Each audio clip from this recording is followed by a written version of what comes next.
In the shattered ruins of the Zareth marketplace on the edge of a collapsing galaxy, crowds bustled with hushed voices and desperate stares. Refugees from 1,000 worlds wandered through the rusting steel corridors of the trade dome, trying to sell, buy, or barter their last hopes away. Among them stood Alara, a tall, silver-skinned alien woman with luminous green eyes and ridged tendrils flowing from her head like frozen lightning. Her species, the Velari, had once been known across the galaxy for their grace and strength. Now, after the siege of Iridun, they were nearly extinct. Clutching her thin, trembling child to her chest, Alara pressed her lips to his forehead. Kale, barely 5 cycles old, was wasting away.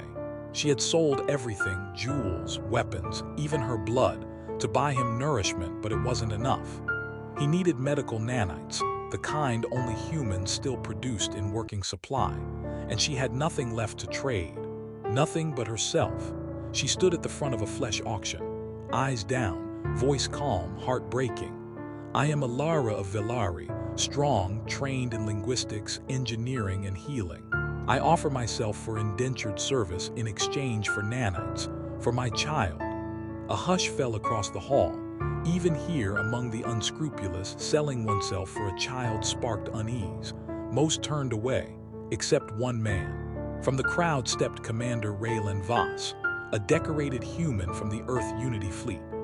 Tall, with scars across his knuckles and a cybernetic implant along his neck, Raylan looked more soldier than savior. His gray eyes scanned her, but not with hunger or superiority.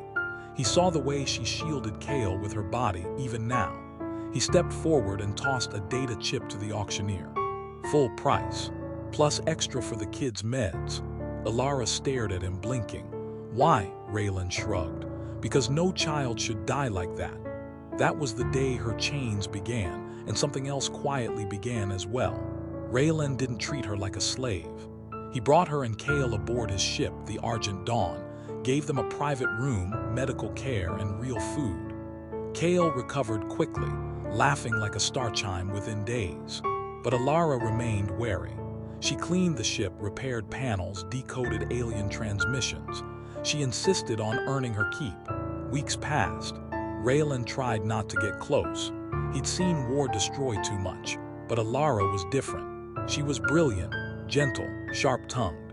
She called him Machine Neck, teased his old Earth music, and once disarmed a pirate ship with a virus she wrote in 4 minutes. He caught himself watching her when she laughed. She caught him too. One night after fixing a busted coolant pipe, she stood on the deck, her skin glowing faintly under the twin moons of a nearby gas giant. Raylan walked up quiet. You could leave now. I won't stop you, he said.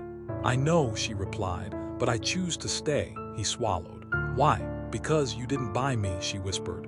You saved me and no one's ever done that. He touched her hand. It was warm, strong. Then maybe we both needed saving. They kissed under the stars, not like alien and human, but like two souls drifting closer through the void. Their peace didn't last. The Ark Syndicate, a brutal gang that once enslaved the Velari, tracked Alara to the Argent Dawn. Their warship dropped out of hyperspace with zero warning. Alara's past was now Raylan's danger.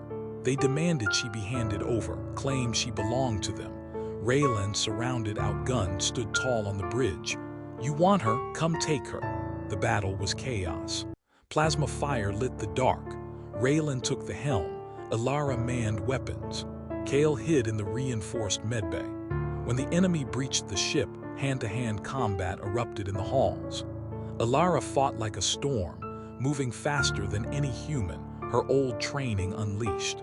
Raylan dueled the enemy captain, a 6-armed brute with cybernetic blades. Blood sprayed. The ship rocked. Systems failed.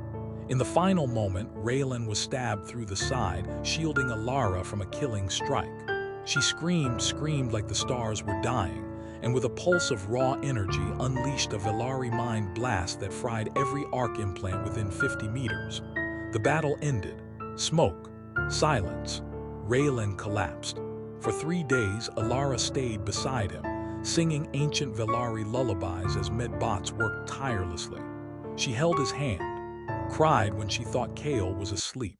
When he finally opened his eyes, he found her asleep by his side, tendrils tangled in his shirt. He smiled. Still here, she woke slowly, tears spilling. Always.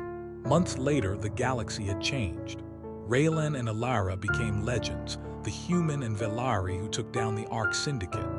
Their story spread across worlds, a tale of strength, hope, and a love forged in war. They turned the Argent Dawn into a rescue vessel, helping refugees, freeing slaves, rebuilding forgotten colonies. Kale called Raylan Dad for the first time during a quiet breakfast over Saturn IX. Raylan blinked, trying not to choke on his drink. Alara just smiled. They weren't just lovers, they were partners, soulmates, family.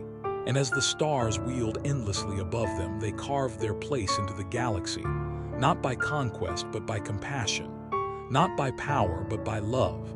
Because in the end, humanity's greatest strength wasn't its weapons, it was its heart.